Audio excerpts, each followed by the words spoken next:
Welcome to the Leo. Jaganmohan Reddy పంచిన జేరి జగన్మోహన్ రెడ్డి అవినీతి అక్రమాలకు సహకరించిన ఏ ఒక్కరూ బాగుపడినట్లు చరిత్రలోనే లేదు. దానికి గతంలో జగన్మోహన్ రెడ్డి అవినీతి అక్రమాస్తుల కేసులో ఇరుక్కుపోయినటువంటి ఐఏఎస్ ఐపీఎస్ అధికారుల గురించి మాట్లాడుకోవచ్చు. మొన్న ఇటీవల కదాంబరి విషయంలో కానివ్వండి, లేదా ఇతర విషయాల్లో కానివ్వండి సస్పెండ్ అయిన పోలీసు అధికారులు కానివ్వండి, లేదా అరెస్టుకు సిద్ధమైనటువంటి వాసుదేవరెడ్డి కానివ్వండి, ఇప్పుడు మొన్న అరెస్ట్ అయినటువంటి వెంకటరెడ్డి కానివ్వండి, వీళ్ళందరూ ఒక ఉదాహరణ. అయితే తాజాగా ఆంధ్రప్రదేశ్లో జరిగినటువంటి అతి భారీ స్కాముల్లో రెండు ప్రధానమైనవి. ఒకటి ఇసుక గనులకు సంబంధించి, రెండోది లిక్కర్కు సంబంధించి. లిక్కర్కు సంబంధించి వాసుదేవరెడ్డి ఆల్రెడీ సిఐడి విచారణ సాగుతుంది. ఇక అలాగే గనుల శాఖకు ఎండీగా ఉండి కర్త కర్మ క్రియగా వ్యవహరించినటువంటి ఆ వెంకటరెడ్డిని అయితే పోలీసులు అరెస్టు చేశారు. దాదాపుగా 3 నెలల తర్వాత వాస్తవానికి పరారీలో ఉన్నటువంటి వెంకటరెడ్డి మీద పూర్తి స్థాయిలో నిఘా పెట్టి హైదరాబాద్ వచ్చిన సమయంలో అరెస్ట్ అయితే చేయడం జరిగింది. కోర్టు రిమాండ్ కూడా ఇచ్చారు. ప్రస్తుతానికి ఆ ఏసీబీ కస్టడీలో ఉన్న ఆ సిఐడి కస్టడీలోనూ ఆయన అయితే ఉన్నాడు. అయితే ఇప్పుడు వెంకటరెడ్డి బాధపడుతున్నాడంట. ఏమని? నన్ను ఒక బలి పశువుని చేశారని మనం పదాలు వింటాం. బకరా అనే పదం కానీ ఆ బలి పశువు అనే పదాలు మనం వింటాం. బకరా అంటే కొద్దిగా చిన్న పదం, బలి పశువు అంటే బకరాకు మించిన పదం. సో అంతకు మించి ఇంకో పదం కూడా ఉంది, బేర్ అంటే ఎలుగుబంటి. సో ఎలుగుబంటి బేర్ అంటే అంత ఎలుగుబంటి కూడా దారుణంగా మోసపోద్ది. అది ఎలా మోసపోద్ది అనేది చిన్న కథ ఉంది, ఒక న్యూస్ ఆర్టికల్ వచ్చింది, నేను చెప్తా. సో అలాగే నన్ను మార్చేశారని స్వయంగా వెంకటరెడ్డి చెప్తున్నాడట. వాస్తవానికి నా స్థాయికి 850 కోట్ల రూపాయలకు ఎన్ఓసి ఇచ్చే స్థాయి నాది కాదు, అంత అర్హత కూడా నాకు లేదు. రేపొద్దున ఏదైనా వస్తే ఇబ్బంది పడతానని నాకు తెలుసు. కానీ నాకు ఒక ఎరలాగా వాడుకున్నారు. నన్ను ముందు పెట్టి అన్నీ నాతోనే చేయిస్తున్నట్టుగా నాతో చేయించి ఈరోజు అసలు వాళ్ళు తప్పుకుపోయారు, నేను బలిపశువునైపోయాను. నా స్థాయికి 850 కోట్ల రూపాయలు ఎన్ఓసి ఇచ్చే స్థాయి నాది కానే కాదు అని చెప్పి వెంకటరెడ్డి తీవ్ర ఆవేదన చెందారంట. ఒక రకంగా ఏంటంటే 3 రోజుల కస్టడీలో వెంకటరెడ్డి అప్రూవర్గా మారి ఉన్నది మొత్తం చెబుతాడా అనే అనుమానం కూడా కలుగుతుంది. నిజంగా వెంకటరెడ్డి అప్రూవర్గా మారితే అది మొదటగా చుట్టుకునేది జగన్మోహన్ రెడ్డి మెడకే, ఆ తర్వాత అందులో ఇన్వాల్వ్ అయినా అందరికీ కూడా చుట్టుకుంటుంది అనుకుంటే అది వేరే విషయం. సో వెంకటరెడ్డి ఈరోజు తీవ్రంగా బాధపడుతూ తనను అరెస్టు చేసి కోర్టులో హాజరుపరిచి తీసుకొచ్చున్న సమయంలో కొంతమంది ఉంటారు కదా, తన సన్నిహితులు వాళ్ళు ఫ్యామిలీనో వెళ్తారు కదా, వాళ్ళ దగ్గర బాధపడ్డాడట. ఏమని? నన్ను బలి పశువుని చేశారు, అసలు వాళ్ళు ఎవరు, కనీసం ఈరోజు నాకు సపోర్ట్ కూడా రావటం లేదు, నా పాడాన నన్ను వదిలేశారు పూర్తిగా. మరి అంతే కదా, జగన్మోహన్ రెడ్డి నైజం ఏంటి? వాడుకుని వదిలేయటం. నువ్వు అరెస్ట్ అయితే వచ్చి కాపాడటం ఆయన నైజం కాదు. ఆయన తప్పు చేయమన్నా నువ్వు చేసావు, నీ కర్మ నువ్వు అనుభవించి అంతే. ఆయన దగ్గరికి వెళ్ళింది అనుకో, అప్పుడు చూసుకుంటాడు ఆయన ఎలా తప్పించుకోవాలో ఆయనకు తెలుసు.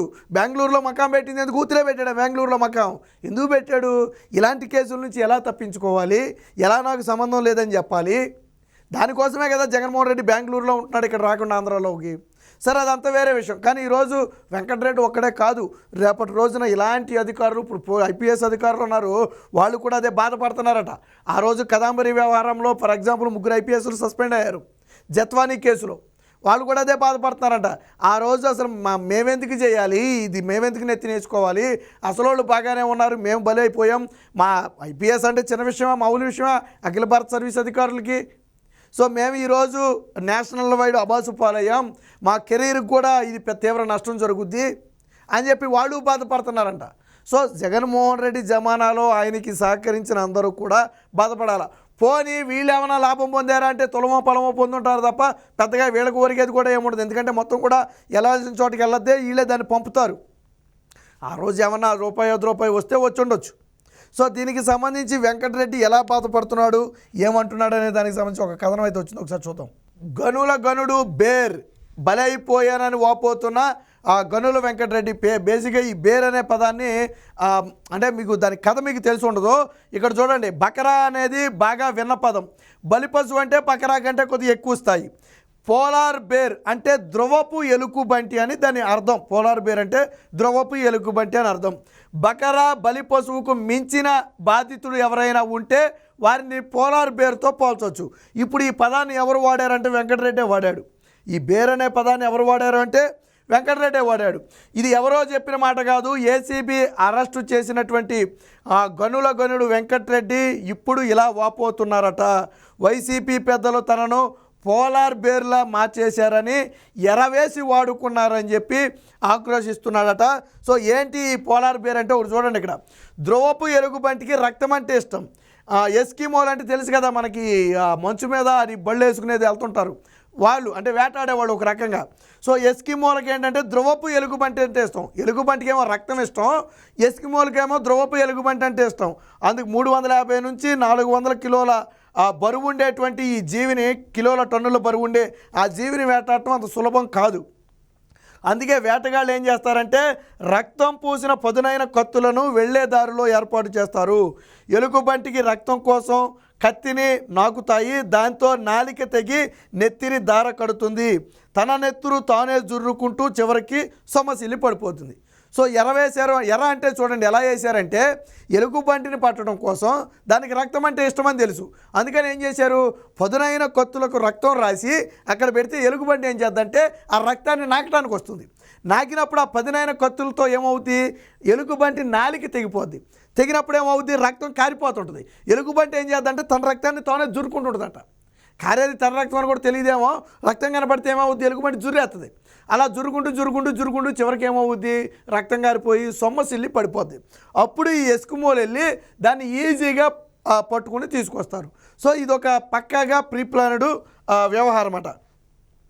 ఎస్కిమోలు సులువుగా దాన్ని సంహరిస్తారు. తనను కూడా అచ్చం ఇలాగే బలి పశువుని చేశారని ఇప్పుడు వెంకటరెడ్డి ఆక్రోశిస్తున్నట్లుగా సమాచారం. వెరసి వైసీపీ పెద్దల చేతిలో తాను బలైపోయానని, మొత్తం వ్యవహారంలో పాత్రధారిని మాత్రమేనని, సూత్రధారులు వేరే ఉన్నారని చెప్పినట్లుగా తెలిసింది. పై వాళ్ళు చెప్పకుండానే 850 కోట్లకు ఎన్ఓసి ఇచ్చే స్థాయి తనకుందా అని చెప్పి తన ఎదుటి ఉన్న వారిని తానే ప్రశ్నించినట్లుగా కూడా తెలుస్తుంది.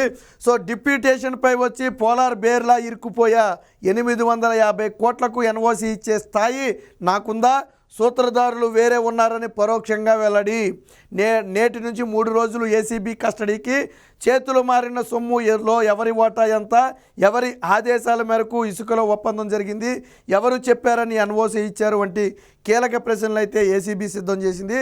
సో ఈ 3 రోజులు కూడా వెంకటరెడ్డిని ప్రశ్నల వర్షం కురిపించబోతుంది.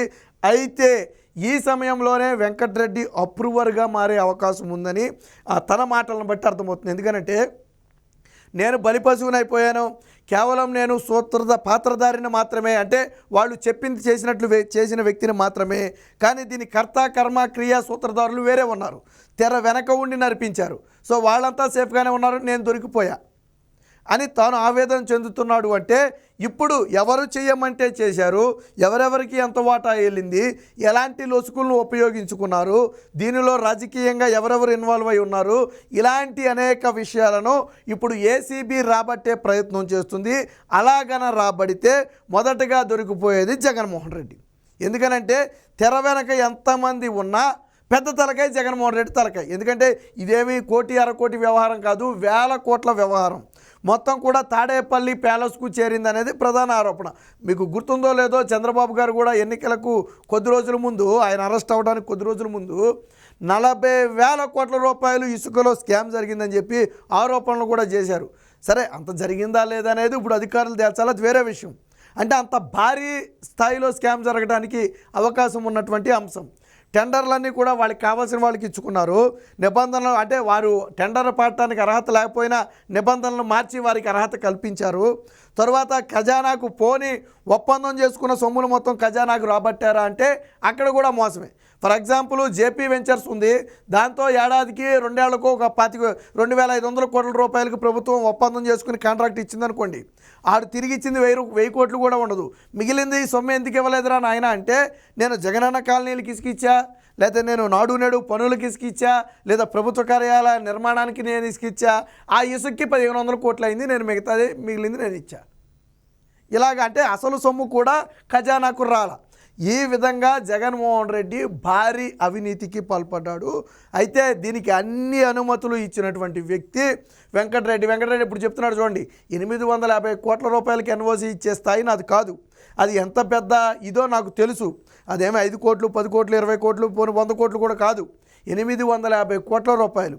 కానీ నాతో బలవంతంగా ఇప్పించారు, తెర వెనక సూత్రధారులు పాత్రధారిగా ఉన్న నాతో ఈ పనులు చేయించారు. ఆ రోజు కన్ను మిన్ను తెలవకుండా నేను ఇష్టం వచ్చినట్టు వ్యవహరిస్తే ఈరోజు ఎవరి ధర ఆడు చూసుకుంటే నేను బలిపశువుని అయిపోయానని చెప్పి వెంకటరెడ్డి తీవ్ర మనోవేదన చెందుతున్నాడు. ఒక రకంగా తనను కావాలనే ఇందులో ఇరికించారని చెప్పి వెంకటరెడ్డి బాధపడుతున్నట్టు తెలుస్తుంది. సో నేను ఒక కోస్ట్ గార్డ్ అధికారిని, సొంత శాఖలో నాకు చాలా మంచి పేరు ఉంది, కానీ జగన్ ప్రభుత్వంలోకి వచ్చి పోలార్ బేర్లా బలైపోయానని గనుల వెంకటరెడ్డి కొంతమంది అధికారుల ముందు వాపోయారు. జగన్ హయాంలో జరిగిన అతి భారీ కుంభకోణాల్లో ఒకటైన ఇసుక స్కామ్లో ఇరుక్కుపోయానని, దానికి కర్త కర్మ మాత్రం తాను కాదని ఆయన మొత్తం మొత్తుకున్నారు. గనుల వెంకటరెడ్డిని గత నెల 26న హైదరాబాద్ శివారులోని ఒక రిసార్ట్లో అధికారులు అరెస్ట్ చేసి విజయవాడకు తీసుకొచ్చిన సంగతి మనందరికీ తెలిసిందే. ప్రస్తుతానికి ఏసీబీ కస్టడీకి 3 రోజులకైతే కోర్టు ఇచ్చింది. సరే, ఆయన ఏం చెప్తాడనేది అదంతా వేరే విషయం అనుకోండి. బట్ అంటే నన్ను బలిపశువుని చేశారనే ఫీలింగు ఈరోజు వెంకటరెడ్డిలో వచ్చింది. ఖచ్చితంగా వెంకటరెడ్డి అప్రూవర్గా మారి ఉన్న వాస్తవాలను కక్కితే జగన్మోహన్ రెడ్డి మెడకు ఇసుక స్కామ్ చుట్టుకోవడం ఖాయం, ఇతర వైసీపీ నేతల మెడకు ఇసుక స్కామ్ చుట్టుకోవడం ఖాయం అని చెప్పి బలంగా ఆ ప్రజల్లో భావన ఉంది.